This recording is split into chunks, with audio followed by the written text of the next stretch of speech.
안녕하세요. 아주 완연한 가을입니다. 10월 첫째 주 가정 예배를 믿음으로 하나님 앞에 드리겠습니다. 찬송가 400장입니다.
오늘의 말씀은 사무엘하 6장 16절에서 21절까지 말씀입니다.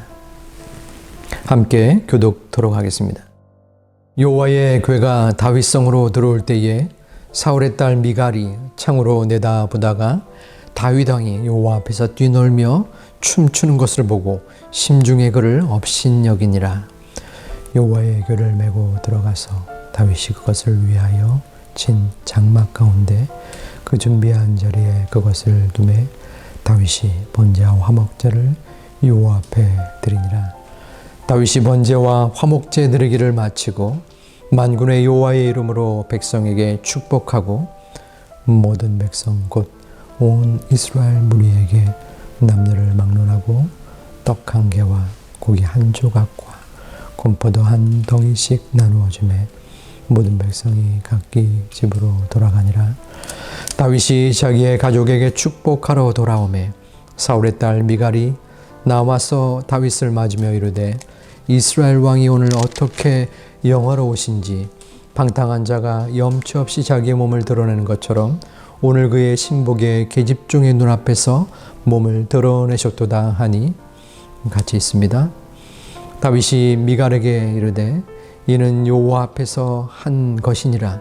그가 내 아버지와 그의 온 집을 버리시고 나를 택하사 나를 여호와의 백성 이스라엘의 주권자로 삼으셨으니 내가 여호와 앞에서 뛰놀리라. 아멘. 실패는 성공의 어머니다라는 말이 있습니다. 실패 속에서 좌절로만 이어지는 것이 아니라 그 실패를 성공으로 가는 초석으로 이룬다라는 의미이지요. 다윗이 이에 해당이 되었습니다. 다윗은 실패를 통하여 신앙의 바른 모습을 회복하였습니다. 다윗이 저지른 실패는 여호와의 궤를 이스라엘로 옮기는 것이었습니다. 그는 여호와의 궤를 옮기는 가운데에 잘못된 일들을 범했습니다. 우리 오늘 본문 13절에 보면은 여호와의 궤를 맨 사람들이라는 말이 나옵니다. 다윗은 여호와의 궤를 처음에 옮길 때에 웃사가 그 궤를 만짐으로 죽음을 당했습니다. 그래서 오벳 에돔의 집에 잠시 그 궤를 머물게 했습니다. 3개월이 지났습니다.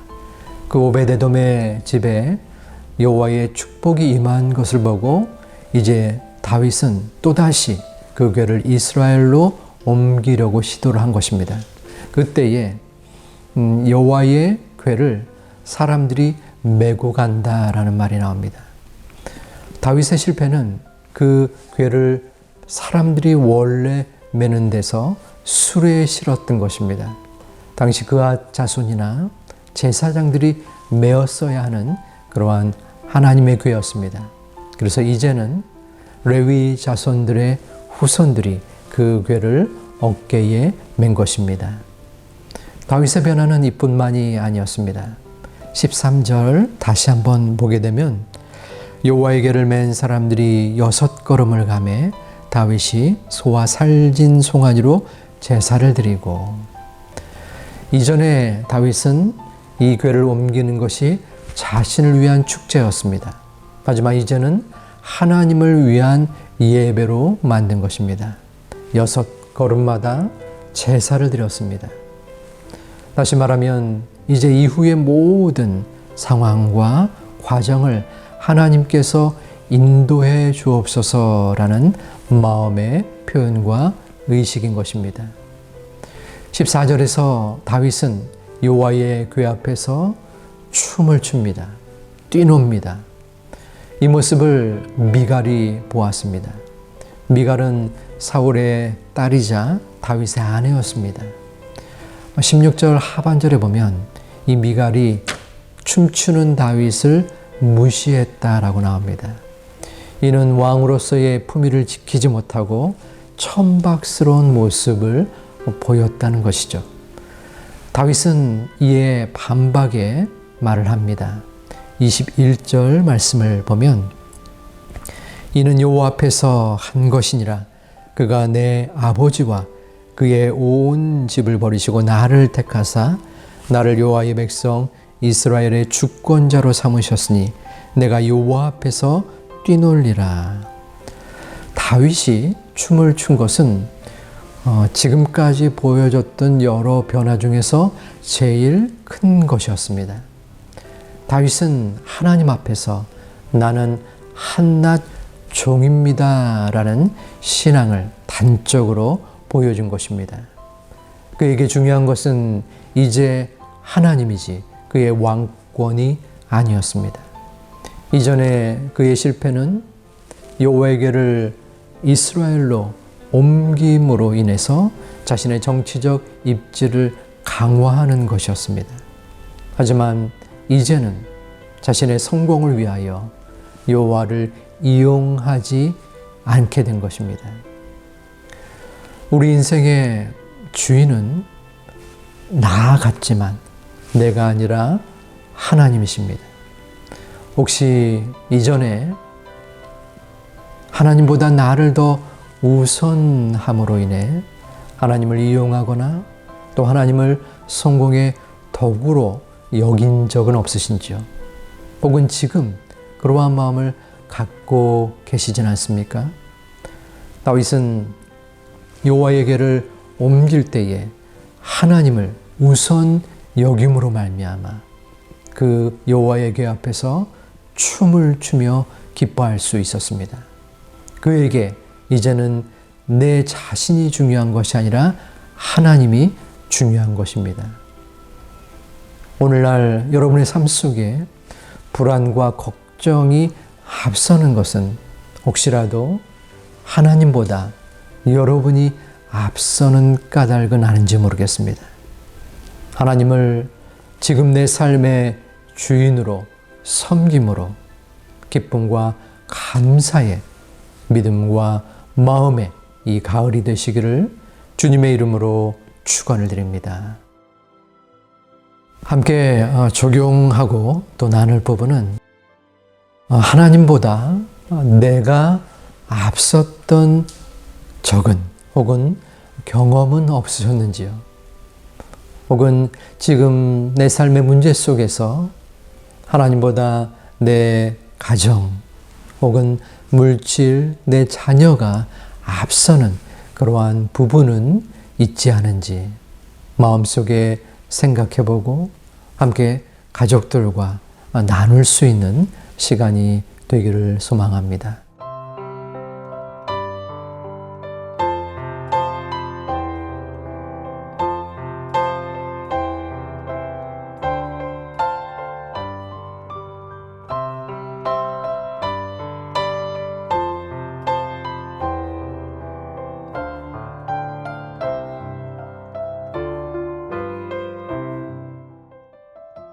우리 인간은 나를 우선적으로 생각할 수밖에 없는 연약한 그리고 죄인의 모습을 지니고 있습니다.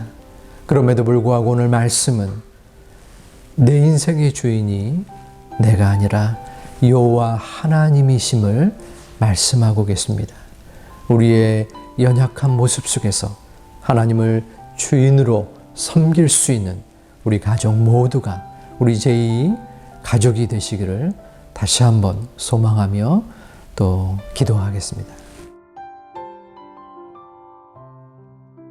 아버지 하나님, 매 순간 살아가면서 또다시 하나님보다 내 자신의 앞날과 또 성공과 여러 부분들이 앞서는 부족한 우리의 모습을 바라봅니다. 아버지 하나님께 다시 한번 우리의 자신을 점검하고 또 회개하고 하나님을 섬길 수 있는 우리의 모습의 확신을 허락하는 시간이 되게 하여 주시옵소서. 이 가을 그리고 겨울을 준비하면서 올 한 해의 남은 기간 동안 내 자신보다 하나님을 우선으로 모실 수 있는 우리 가족들이 되게 하여 주시옵소서. 이제는 우리 구주 예수 그리스도의 구속의 은혜와 아버지 하나님의 크신 사랑과 보혜사 성령님의 교통하심이 내 인생의 주인이 오직 하나님 한 분뿐임을 마음으로 다짐하고 기도하고 또한 모실 수 있는 하나님의 자녀들 머리 위에 이제로부터 영원토록 함께 있을지어다. 아멘. 우리의 마음속에 하나님을 주인으로 섬길 수 있는 이 가을이 되기를 소망하며 우리 샬롬으로 인사 나누겠습니다. 샬롬. 평안하시길 소망합니다.